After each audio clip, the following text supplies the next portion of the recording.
En un mundo lleno de violencia, tristeza y enfermedad, siempre hay una respuesta. Clama a mí y yo te responderé, dice el Creador.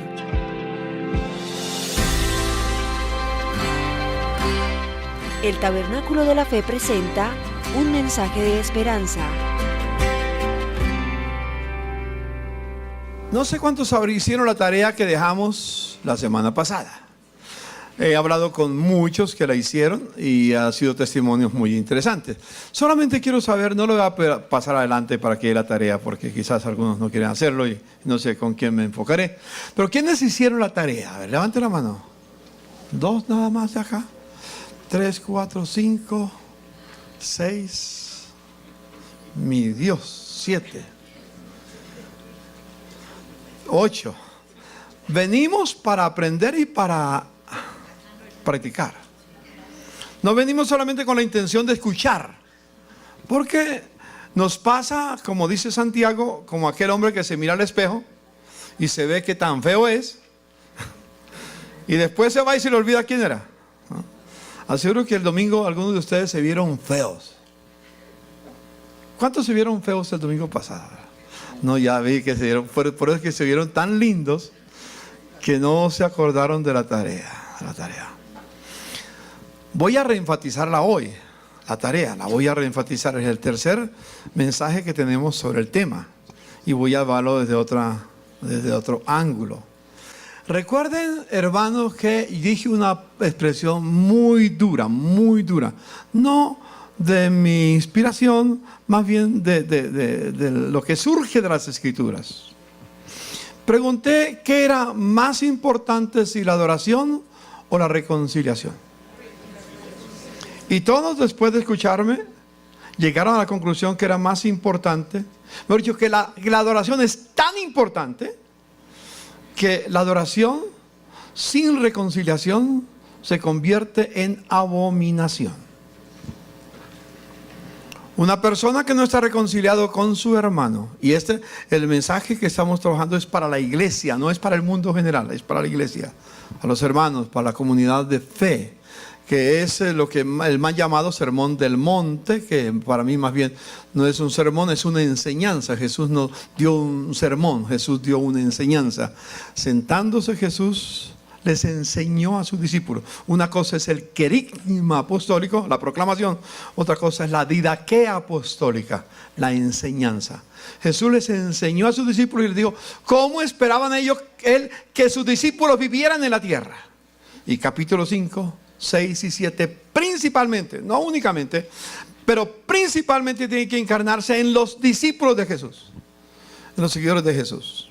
Si no somos practicantes de lo que Jesús enseñó en Mateo 5, 6 y 7, estamos jugando a la religión, ¿sí? Y no somos llamados a ser religiosos, sino a ser discípulos del Señor. Hoy vamos a seguir hablando del tema, así que espero que lo recuerden y en algún momento lo practiquen. Yo no dudo que muchos lo hicieron, pero seguro que empezaron la carrera y tal vez hay mucho más para hacer, porque es un trabajo largo y hoy van a quedar más tareas para hacerlas. Sí, van a quedar más tareas, así que no dejen acumular las tareas porque van a perder el año. Como pasa con los estudiantes, ¿no? Que dejan acumular las tareas y después pierden. ¿Sí? ¿Y qué pasó que perdí el año? Pues que no hizo las tareas que debía de hacer. Quiero introducir con un tema sencillo. La Biblia, cuando vamos en Hebreos capítulo 6, habla el apóstol Pablo, me imagino que escribió la carta, diciendo que la doctrina de bautismos en plural. A la luz de la Biblia hay muchos bautismos. ¿Sí? Uno de los bautismos que podemos ver en el Nuevo Testamento es el bautismo que se menciona en la Escritura del cuerpo de Cristo. Es decir, cuando una persona no tiene a Jesús y se convierte al Señor, una vez que se convierte a Cristo, inmediatamente el Señor lo integra al cuerpo de Cristo, a la iglesia, que es el cuerpo de Cristo. Entonces somos somos sumergidos, somos introducidos al cuerpo de Cristo, que es la figura del bautismo. Alguien que se mete en el agua, hablando del bautismo en agua, y se sumerge, no alguien que lo rocían, sino que se mete al agua y lo cubre permanentemente. Somos introducidos, sumergidos en el cuerpo de Cristo. Eso es lo que podemos entender como el bautismo en el cuerpo de Cristo. El segundo bautismo que menciona la Biblia es el bautismo en agua. Es cuando una persona hace pacto con el Señor. El bautismo no es para ser miembro de una religión, sino para hacer pacto con el Señor. Una persona que quiere caminar con Cristo, pero no se quiere comprometer con Jesús, que es el compromiso del bautismo, no se quiere comprometer con Él, es como dos que viven juntos que no se quieren casar. Quieren los beneficios de la vida de pareja, pero no es la responsabilidad, no el compromiso. El bautismo en agua tiene que ver con un compromiso completo con Jesús. No con una comunidad, no con una religión, con Jesús. Hace pacto con el Señor. El tercer bautismo que uno encuentra en la Biblia es el bautismo de sufrimiento. Esa es una palabra clara que se encuentra en el Evangelio cuando la madre de Zebedeo y de Santiago se acercó a Jesús y les dijo: Maestro, quiero que mis hijos se sienten en tu reino, el uno a la derecha y el otro a la izquierda. ¿Se acuerdan de ese pasaje los que han leído la Biblia? Jesús le dijo: una cosa han pedido muy difícil que no me corresponde a mí darlo, pero quiero hacerles una pregunta. ¿Están dispuestos a ser bautizados con el bautismo con que yo estoy siendo bautizado? ¿A qué bautismo se refería? Jesús ya había sido bautizado en agua. Jesús ya había sido bautizado de la forma como el Señor quería. Pero está hablando del bautismo de sufrimiento. Así como el Señor iba a pasar por momentos difíciles en la vida, aquellos que están en Cristo tienen que decidirse también, si llega el momento, dispuestos a dar la vida por Él. Bautismo de sufrimiento. Algunos piensan que la vida cristiana es solamente color de rosas. Hay otro bautismo que podemos llamar, o lo que la Biblia de Jesús mencionó, el bautismo en el Espíritu Santo. Como una persona es envuelta plenamente en el bautismo del Espíritu Santo, con lenguas o sin lenguas, pero lleno del Espíritu Santo y vive la vida cristiana. Es sumergido en el poder del Espíritu Santo. Voy a referirme a un quinto bautismo. Jesús dice, o el apóstol San Pablo dice en Romanos capítulo 5, versículo 5, que Dios muestra su amor para con nosotros. Dice el verso 8, que siendo aún pecadores, Cristo murió por nosotros. Pero el versículo 5 dice que el Espíritu Santo nos sumerge en su poder y en su gracia en el Evangelio, y eso no avergüenza, porque Dios derrama su amor sobre nosotros por el Espíritu Santo que nos es dado. Es decir, Él espera que la iglesia esté sumergida en el amor del Espíritu Santo, en el amor de Dios. Es decir, para ser sencillo, es el bautismo de amor. Uno no puede ser cristiano si no está viviendo en amor. Y vamos a leerlo ahorita en la palabra. El bautismo de amor es muy importante. Yo me crié en una cultura, en mi cultura colombiana en los años 50, donde no aprendí el principio del amor. Yo aprendí a odiar. Fue mi experiencia, algunos que han leído mi libro lo entienden. Aprendí a odiar. Aprendí a guardar rencor, resentimiento contra aquellos que pensaban distinto a lo que yo pensaba. Así fui educado en mi hogar paterno. Mi padre no sabía otra cosa. Y fue lo que aprendimos en esa guerra tonta que empezó en 1950 y que ojalá termine pronto. O en 1948 cuando comenzó. Yo no aprendí a amar. Yo aprendí a odiar. A guardar resentimiento. Y Dios tuvo que permitirme una experiencia en 1970, después de llevar 10 años o 11 años en la vida cristiana, de perdonar a alguien que había ordenado matar a mi padre, a mi madre y a mí como su hijo. Éramos los tres nada más, único hijo.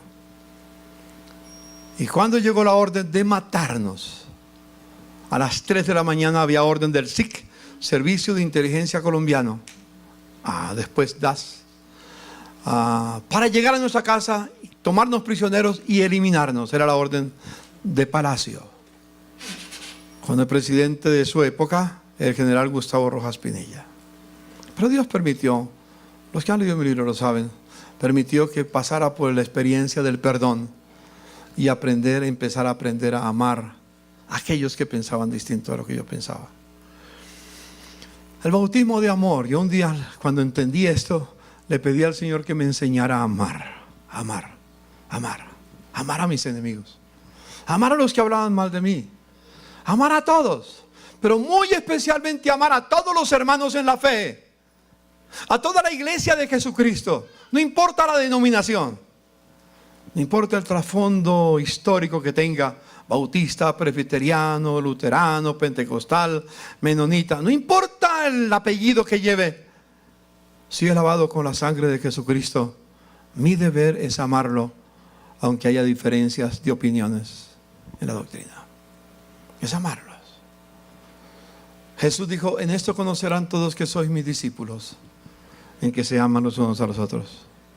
El sueño de Jesús es que la comunidad de los redimidos vivieran una vida de amor. Ustedes se pueden imaginar qué sería de la iglesia de Cristo en la tierra si todos nos amáramos como Cristo nos amó. ¿Cómo sería la iglesia? ¿Qué testimonio sería en la iglesia si aprendiéramos a amarnos como Cristo nos amó? ¿Cómo sucedió con la iglesia en los primeros años? Cuando los cristianos se eran llevados al circo para que las fieras los devoraran, ellos morían cantando y abrazándose unos a otros. Familias enteras de distintos grupos se abrazaban, se besaban, y en todo el circo resonaron las palabras: mirad cómo se aman los cristianos. El amor es algo que no podemos esconder. Es algo que se manifiesta en nuestro rostro, en nuestra vida, en nuestro ser, en nuestra manera de hablar. Y Dios ha hablado y ha decidido que esta comunidad, como todas las demás, pero soy responsable de esta, que esta comunidad nos amemos los unos a los otros como Cristo nos ama. Y por eso debemos pedirle al Señor: Señor, bautízanos con tu Espíritu. Que el Espíritu Santo descienda sobre nosotros y nos sumerja en el amor que estamos trabajando estos días. Mateo capítulo 5. Seguimos el pasaje. Estudiamos del 21 al 26 y luego empezamos con el 27 y ahora seguimos. Es el mismo, está unido. Dice: oíste que fue dicho: amarás a tu prójimo y aborrecerás a tu enemigo. Amarás a tu prójimo y aborrecerás al que no piensa como tú piensas, al que no actúa como tú quieres que actúe. Y recuerda, sigo enfatizando, esto es para vivirlo afuera también, pero especialmente empezamos a vivirlo dentro de la casa, empezando en el hogar, nuestra familia, nuestros seres cercanos, pero muy especialmente en la comunidad de fe, como iglesia de Dios. Pero yo os digo, dijo Jesús, amad a vuestros enemigos, amad a aquellos que no te caen bien. Si me permite parafrasearlo, aquellos con los cuales tiene discrepancias, por alguna circunstancia, con motivos, sin motivos, simplemente te separas de él o de ella. Y como dije hace 8 días, algunos inclusive que tenían una linda relación, en el camino se rompió la relación. Y antes lo invitaba a sus reuniones de familia, de amigos, de personas queridas, lo invitaba, pero de repente dejó de invitarlo porque lo borró de la lista. Y yo les pregunté: ¿alguno de ustedes ha borrado a alguien de la lista de su agenda? Si no lo ha borrado, ¿por qué no lo ha vuelto a invitar? ¿Por qué? ¿Por qué? Es una buena pregunta que tenemos que responder nosotros mismos. Yo digo: amad a vuestros enemigos, bendigamos a los que nos maldicen, hagamos bien a los que nos aborrecen, a los que nos hacen mal, y oremos por los que nos ultrajan y nos persiguen. ¿Para qué? ¿Para qué? ¿Para qué? ¿Para qué? Para que seamos hijos. No es mi palabra, es la palabra del Señor. Para que seamos hijos de nuestro Padre que está en los cielos, que hace salir su sol sobre buenos, malos y buenos, y que hace llover sobre justos e injustos. Porque si amáis a los que les cae bien, les caes bien o te caen bien a ti, ¿qué recompensa tendréis? ¿No hacen así los que no conocen a Dios? Y luego sigue diciendo, y si saludáis a vuestros hermanos solamente, a los que te caen bien, quiere decir, ¿qué hacéis de más? ¿No hacen también los gentiles? Sed pues vosotros perfectos, como vuestro Padre que está en los cielos es perfecto. Y antes de seguir ahondando, quiero hacer una pequeña aclaración de la palabra perfectos que causa dificultad para algunos entenderlo. Perfectos no quiere decir impecables, porque si fuéramos en la tierra impecables, mientras estemos en la tierra, en algún momento vamos a fallar de pensamiento, de palabra, de obra, de sentimiento, como lo hemos mencionado en otras oportunidades. Perfectos, la definición de perfecto en este pasaje es una persona que es coherente con lo que ha recibido. Y lo mencionamos hace 8 días. ¿Qué hemos recibido nosotros? Recibimos el perdón de Dios. Recibimos un perdón sin merecerlo. Eso fue lo que le pasó de la parábola de Mateo 18, que habiendo recibido el perdón de una deuda que no tenía con qué pagar, cuando se encontró a su prójimo con una deuda tan pequeña, no lo quiso perdonar. Y la razón, una de las razones, es porque no entendió que había sido perdonado de una deuda impagable. Entonces, tenemos que recordar siempre cuando tocamos el caso del perdón, el caso de la reconciliación, que nosotros fuimos perdonados de algo que no merecíamos, pero nos perdonaron. Entonces tenemos que ser coherentes con lo que hemos recibido. Si yo fui perdonado, ¿por qué no debo perdonar? Y luego no solamente somos coherentes con lo que hemos recibido, sino coherentes con lo que creemos. Creemos que Dios nos perdonó, creemos que esta palabra es del Señor y que es la palabra de Dios, y que lo que Él dice, como dijimos en otra oportunidad, el cielo y la tierra pasarán, pero sus palabras no pasarán. Tenemos que ser coherentes con lo que creemos. Si creemos una cosa y actuamos distinto a lo que creemos, ¿dónde está la coherencia? Eso significa perfectos, ser coherentes con lo que hemos recibido y con lo que creemos. Y la primera enseñanza, la primera decisión del Señor que nos hace en este pasaje es que amemos a los que con los que tenemos problemas, con los que hemos tenido dificultades. Y en este caso, vuelvo y repito, perdonen que sea redundante, con los cristianos. Yo voy a leer, no voy a decirles, les voy a decir dónde está para que lo busquen después en su casa, porque voy a mirar los versículos que están relacionados, que son coherentes. En el medio hay otras cosas que dice para ampliarlo, pero para hacerlo rápido, voy a leer algunos textos del capítulo 3 de Primera de Juan. Y luego el capítulo 4, unos textos del capítulo 4 y unos textos del capítulo 5. Primera de Juan 3, 4, 5. Y entonces sacando lo que dice, así distinguimos entre los hijos de Dios y los hijos del diablo. El que no practica la justicia no es hijo de Dios, ni tampoco lo es el que no ama a su hermano. Ese es el mensaje que han oído desde el principio, que nos amemos los unos a los otros y no seamos como Caín, que por ser del maligno asesinó a su hermano. Recuerda que lo que hemos dicho, según dijo Jesús, hoy sé que fue dicho no matarás, pero yo digo cualquiera que se enoja contra su hermano ya mató, ya lo asesinó. ¿Dónde empezó la situación con Caín? Empezó en su corazón. Empezó a tener celos con su hermano y por fin terminó eliminándolo, no solamente de su corazón, sino de la vida. Entonces nos advierte el Señor que no seamos como Caín. Hay hermanos en la iglesia que pueden seguir el camino de Caín. Cuando leemos Judas dice que no sigamos el camino de Caín. Debiéramos seguir más bien el camino de Enoc, que caminó con Dios y fue traspuesto porque Dios se lo llevó. Caminó con Dios Enoc, y nosotros debemos caminar con Dios y no en los caminos de Caín ni de otros individuos que menciona la Biblia. Nosotros sabemos que hemos pasado de la muerte a la vida porque amamos a nuestros hermanos. El que no ama permanece en muerte.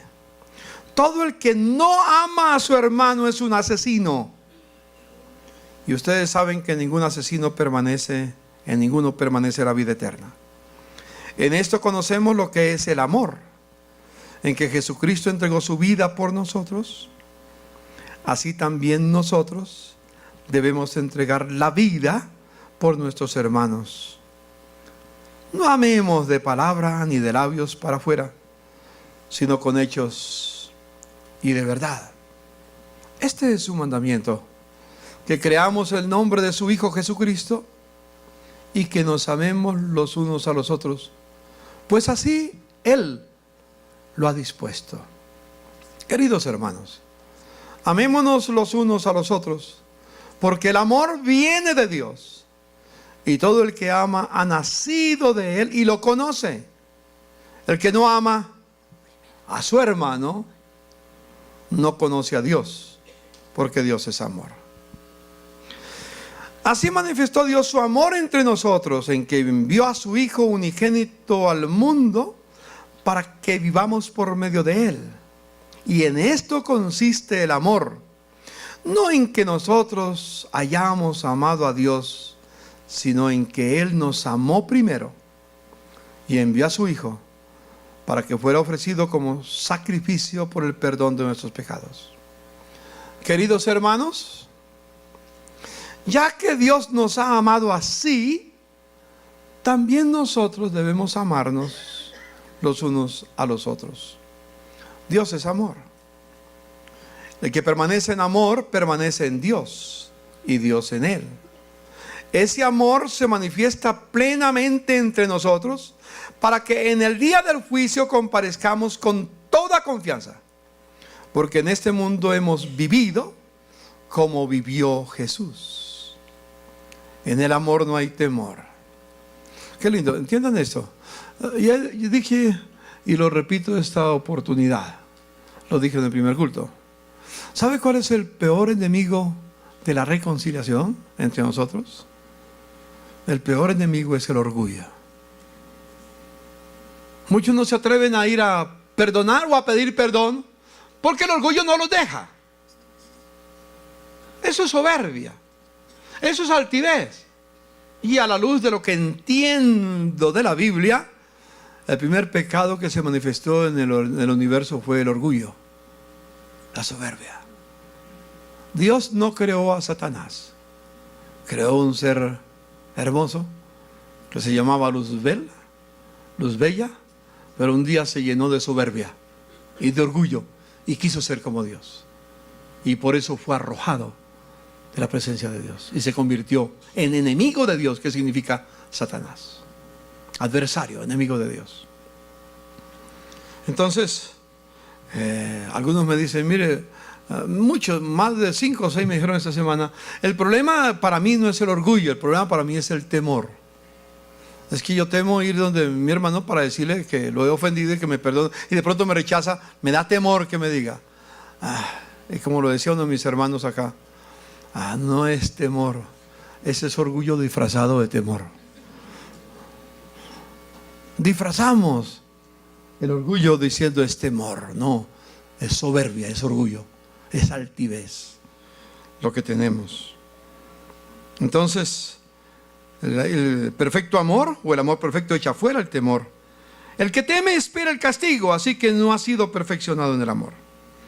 Nosotros amamos a Dios porque Él nos amó primero. Si alguien afirma yo amo a Dios pero no ama a su hermano, es un mentiroso. Pues el que no ama a su hermano a quien ha visto, ¿cómo puede pretender amar a Dios a quien no ha visto? Y Él nos ha dado este mandamiento: el que ame a Dios, ame también a su hermano. Es un mandamiento. Los mandamientos no son opciones. Los mandamientos se dan para obedecer. No tienen otro significado. Todo el que cree que Jesús es el Cristo ha nacido de Dios. Y todo el que ama al Padre, ama también a sus hijos. Así, cuando amamos a Dios y cumplimos sus mandamientos, sabemos que amamos a Dios y amamos a los hijos de Dios. En esto consiste el amor a Dios, en que obedezcamos sus mandamientos, y estos mandamientos no son difíciles de cumplir. Me fascina esa última línea. Algunos dicen, no, pastor, pero es que amar a fulano de tal, si supiera lo que me hizo. Eso es muy difícil, pastor. Eso me queda cuellón, como dicen la expresión que utilizamos. No es fácil traducirlo al inglés. Tal vez Rosita tiene un equivalente y está traduciendo al inglés. Pero me queda de para arriba. No, Jesús dice, los mandamientos del Señor, ese mandamiento no es difícil si somos llenos del Espíritu Santo, si somos bautizados en el Espíritu. ¿Por qué insisto en buscar que Dios nos bautice con su Espíritu? Y que esta iglesia esté sumergida en el amor de Dios. Porque una vez que el Espíritu Santo opere en nosotros, no será gravoso, no será difícil, será posible. Y siempre buscaremos estar en paz con nuestro hermano. No esperaremos que nos busquen, sino que los buscaremos. Esa es la verdad que encontramos en este pasaje. Esa es la definición más abierta, mucho más que la parte sintetizada en 1 Corintios capítulo 13 de lo que es el amor. Pero aquí nos da una luz muy, muy clara. Así que yo debo amar a mi hermano de la misma manera que Cristo me ama a mí y que lo ama a él. Suponga que yo tengo un disgusto con mi hermano y tenemos una diferencia y no nos entendemos, y entonces nos distanciamos porque no estoy de acuerdo con el hermano. ¿Ustedes creen que porque yo no lo amo como lo amaba antes, Dios dejó de amarlo a él? Dios lo sigue amando. Independiente de mi actitud, el problema no está entre Dios y él, el problema está entre Dios y yo, que él se manifiesta entre los dos. Yo debo seguir amando a mi hermano como Dios lo ama, igual. Y eso es lo que podemos llamar dentro del mundo cristiano, dentro de la comunidad cristiana. Lo mencionamos la otra vez en términos generales, en términos que tiene que ver con el mundo y todo. Lo mencionamos como el mínimo irreducible. ¿Se acuerdan lo que es el mínimo irreducible? Amarás al Señor tu Dios con todo tu corazón, con toda tu alma, con toda tu mente, con todas tus fuerzas, y a tu prójimo como a ti mismo. Después de eso no hay nada. Es el mínimo irreducible. Yo no puedo hacer algo menor que eso. Lo mínimo que Dios pide.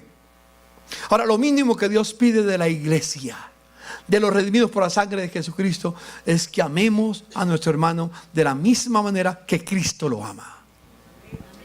Ese es el mínimo irreducible. Si no amo a mi hermano como Cristo lo ama, entonces no amo a Dios.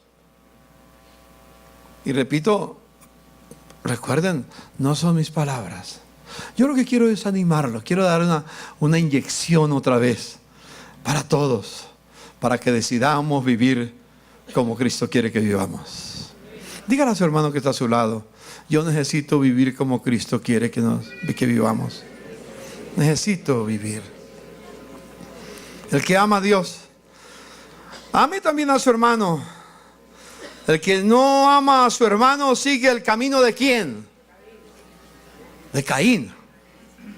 ¿Por qué no miras a su hermano y dígale, para que no se enoje? De pronto se enoja. Dígale, no seas como Caín. Dígaselo a su hermano que está a su lado, arriba, los de arriba. Dígaselo, no seas como Caín.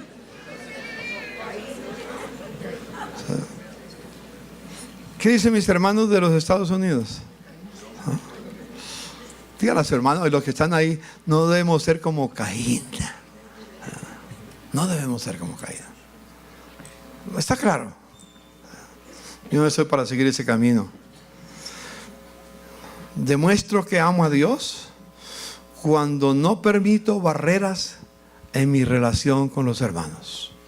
Hay una canción que tenemos que recobrar en Hombres de Valor, que todavía no hemos cantado. El domingo entrante vamos a cantar canciones de Hombres de Valor. Es una canción que es nuestra que hace 20 y pico de años la cantamos aquí por primera vez. Además de Hombres de Valor y otras, es una canción que dice que caigan las barreras. Que caigan las barreras, que caigan las barreras. Es una canción muy linda. Son esas barreras que levantamos en la relación con otros. Si yo tengo una diferencia con mi hermano Manuel y no lo arreglo, levanto una barrera. ¿Sí? Y ya nuestra relación no será igual. Cuando lo miro, lo paso, pero no lo trago. Lo paso, sí, me lo aguanto, porque ¿qué puedo hacer? Está en la iglesia de mi hermano y el Señor lo salvó. ¿Qué puedo hacer? Me lo aguanto, hermano. No es me lo aguanto, es que levanto una barrera. Pero cuando decidimos, cantamos que caigan las barreras. ¿Alguna barrera entre tu vida y alguna persona en la congregación? Tenemos que decir que caigan las barreras. Que caigan. Que desaparezcan las barreras en nuestras relaciones como hermanos. El que ama siempre da el primer paso en la reconciliación. Así como dice el pasaje que leímos la semana antepasada y pasada, el verso 24 y 25, dice que si cuando traigo la ofrenda al altar y allí me acuerdo que mi hermano tiene algo contra mí, debo de dejar la ofrenda en el altar y ir a reconciliarme con mi hermano. Si no lo amo, ¿por qué voy a reconciliarme con él? Problema de él, que venga y me pida perdón. Pero si yo amo, doy el primer paso. Si no lo amo, de esa manera, si no doy el primer paso, el orgullo se levantó en mi corazón y me ha puesto una barrera. El que ama como Cristo da el primer paso siempre. Y yo bendigo al Señor por muchos que sé que esa semana dieron el primer paso. Lo dieron. Y yo quisiera decirles, no se cansan de seguir dando los pasos. Sigan. Y fortalezcan aquello, ese paso que dieron. Fortalezcanlo. Y no dejen que se levante otra vez los muros. Que se levanten las barreras. El tiempo se me está acabando y apenas voy en la mitad del sermón. Voy a tener que dejar aquí. Bueno, voy a mencionar rápidamente los otros puntos. Primero, tenemos que aprender a amar a los que no nos aman, con los que tengo dificultades. Pero luego tenemos que hacer algo más. Tenemos que bendecir. Bendigan a los que hablan mal de usted, de ti. Bendígalo. ¿Qué es bendecir? Bendecir es una palabra griega que es eulogeo, que significa palabra buena. Si alguien tiene una palabra mala contra ti, tú no vas a responder de la misma manera. Tú tienes una palabra buena. Eulogeo significa elogiar, decir las cosas buenas que el otro tiene, enfatizar las cosas positivas que tiene la otra persona. Si yo disgusto con mi hermano Luis Guillermo, yo debo, nunca, pero sí, Dios nos libre, pero siempre yo debo de hablar bien de mi hermano. Siempre. De cualquiera. Dígale a su hermano que está a su lado, yo siempre debo de elogiarte. Siempre debo de elogiarte, de hablar bien de ti. El hijo del diablo no habla bien. O mejor, el que sigue el camino de Caín no habla bien. Pero el que sigue el camino de Enoc, el camino de Jesús, las enseñanzas de Jesús, siempre habla bien. Elogia. Piensa en alguna persona con la cual todavía tienes distanciamiento. Aunque puedes decir, bueno, pues no es que tenga distanciamiento, lo que pasa es que ni me interesa siquiera. Bueno, esa es una forma de manifestar lo que tenemos. Cuando yo digo que ni me preocupa siquiera, debía de preocuparle, porque la preocupación es que nos amemos. Y si Él no actúa contigo como debes preocuparte. Él o ella, ¿cierto? Entonces, bendecir, es decir, hablar bien. Como dice el apóstol San Pablo voy a pasar aquí rápidamente. Aquí está la canción que cantamos. En Filipenses capítulo 4, verso 8, está hablando de unas hermanas que tienen dificultades en la iglesia, Evodia y Síntique. Llega el capítulo 4 y ya está hablando de esa necesidad de reconciliarse. Y entonces dice, por último, hermanos u hermanas, consideren bien todo lo verdadero, todo lo respetable, todo lo justo, todo lo puro, todo lo amable, todo lo digno de admiración. En fin, todo lo que sea excelente y ¿qué? Y merezca elogio. Elogio.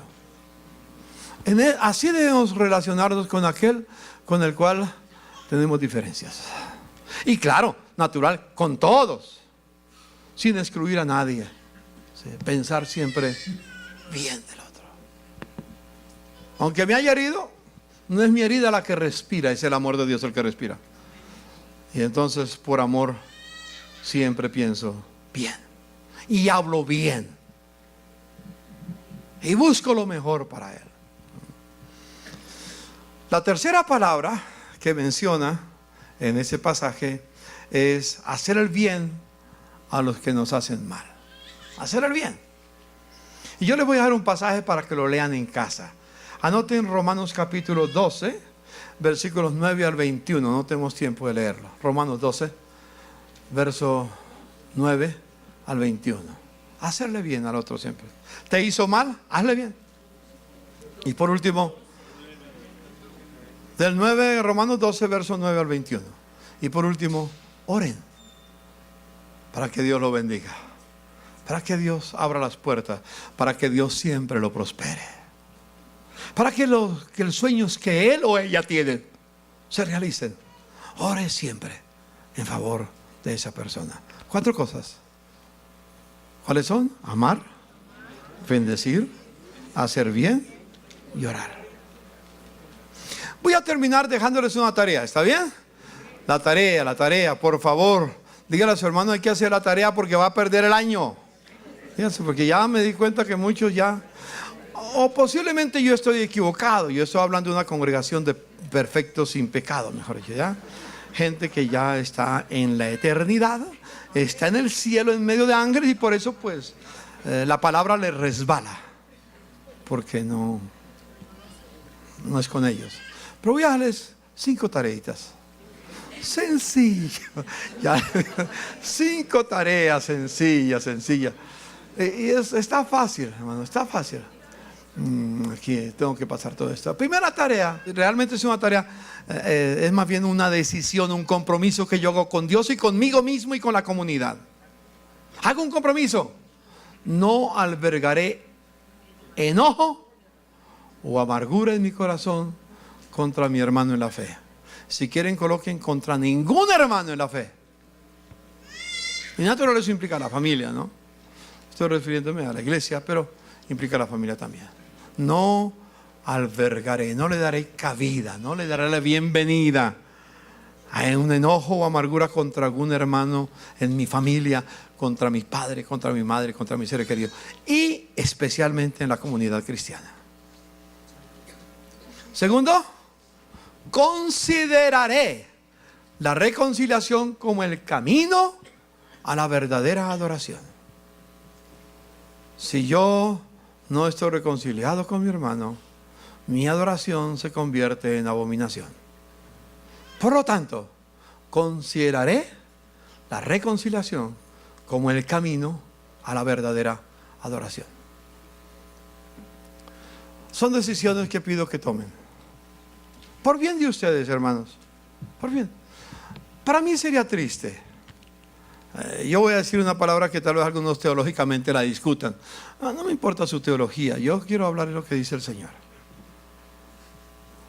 Me daría dolor que cuando termine mi jornada y usted termine la suya y yo comience a buscarlo en la eternidad, no lo encuentre por ninguna parte. y tenga que decirle a mi padre: padre, ¿qué pasó con fulano de tal? O con fulano de tal. Y me diga: no me quiso obedecer y fue al infierno.